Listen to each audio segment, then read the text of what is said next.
Frank Lupo took a sip from his coffee. It was cold and bitter, much like Lupo himself, for having to be here so late. He set the cup down on the plain metal table. Now, Charlie, let's go through this again. We got you on the B&E, but if you don't want to go down for the murder of your partner, start telling it to me straight. I already told you cops everything, Charlie Miles said, exasperated. What more do you want from me? The bitch was dead. Landro shot her. In the head. She was dead, okay? I can't explain it. I ain't never seen anything like it. You're still sticking to the story that the dead Mrs. Whirlingate ripped your partner's head off his neck. Is that what you're telling me? Yes, cried Charlie. That's exactly what I'm telling you. Because that's what happened. It scared the shit out of me, man. Lupo sighed. All right, from the beginning, tell it to me again. Look, man, you're trying to get me to cop to something I didn't do. You got me on the B&E, sure, fine, whatever. I'll do the time, but I didn't do this, man. I can tell it to you a million times, and my story ain't gonna change. Humor me. This time Charlie sighed. Fine, man, whatever. Charlie rubbed his handcuffed hands over his face in an attempt to wipe the exhaustion from his eyes. It didn't work. He took a deep breath, then began his story.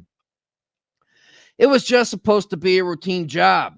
We'd been casing the house for weeks, kept track of the family schedule. We knew when they would be gone. Landro had it down to a science. Sometimes he'd even go in during the day when the parents were at work and the kids at school, just to look around, see what was worth taking. And they were rich. Fancy jewelry, big screen TVs, wall safe. Landro cased it pretty good. He knew he could make some serious scratch pincing some of this stuff. So we planned it for a night. We knew they'd be out. There wasn't supposed to be anyone home. Hold up, said Lupo. The Whirlingates have in-home security. How'd you get past that? I told you, man. We'd been casing the place for weeks. Landro's pretty thorough when it comes to stuff. Somehow, he got a hold of the PIN code for their security keypad. We just walked in like we owned the place. Okay, go on, prompted Lupo. So we go in, not worried about noise because we think nobody's there. Landro has already scoped out a few items of interest he wants to take, so he goes off to do that. So I make myself busy looking around. I'm looking at this grandfather clock. It's huge, but looks old. I'm thinking we could get a pretty penny for it if we could figure out how to move it. Damn thing must have weighed 200 pounds.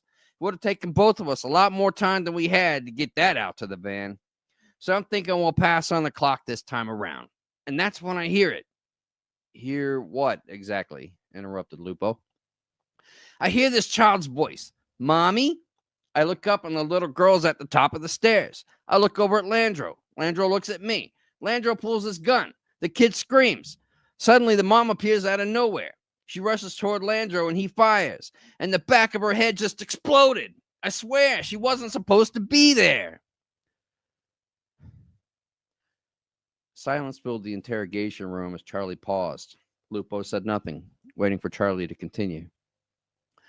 Then she just drops to the floor. The kid starts crying. I just stood there with my mouth hanging open like, did that just happen? Then Landro turns and aims at the kid. What are you doing? I says.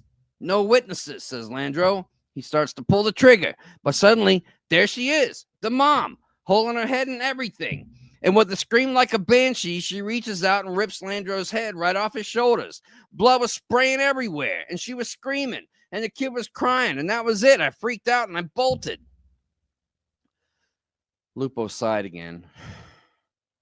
He leaned back in his own chair and rubbed his eyes. Charlie was right. His story had not changed. Every detail was exactly the same as the last two times he had told it. Sitting forward, he closed the case file folder placed in front of him. Lupo stood up from the table. All right, we can keep you on the B&E, but I'll have to wait to get the coroner's file back to corroborate your story. If what he says lines up with what you're telling me, then I'll dismiss those charges. But for now, you can sleep it off in lockup, and we can pick it up tomorrow. Man, I don't know if I'll ever be able to sleep again after what I witnessed tonight. Lupo grunted. I don't know what you saw, Charlie, but I believe that you are certain you saw something. Maybe she wasn't fully dead. Who knows? But people with holes in their heads don't normally get back up and scream at people. That's all I'm saying. He began to undo Charlie's handcuffs from the table to escort him out of the interrogation room. Look, you don't have to believe me. I can barely believe it myself, but I know what I saw. That's what I'm trying to figure out, Charlie. What did you see? Lupo made one last attempt to humor his prisoner. A mother protecting her kid, Charlie responded. It was the most terrifying thing I've ever seen.